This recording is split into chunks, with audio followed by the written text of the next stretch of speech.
कमल कितना कमल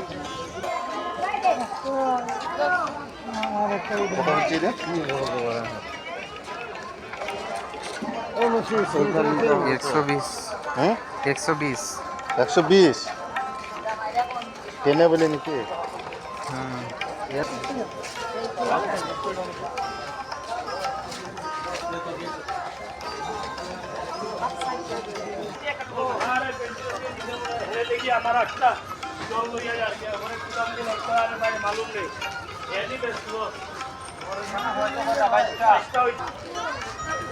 এই যে স্টেশনটি দেখতে পাচ্ছেন এটা হচ্ছে নিউ হাফলং স্টেশন। চারদিকে পাহাড়ে গেল,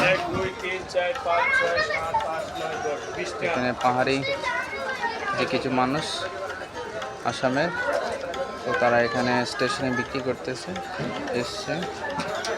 তো এখানে জিনিসের অনেক দাম।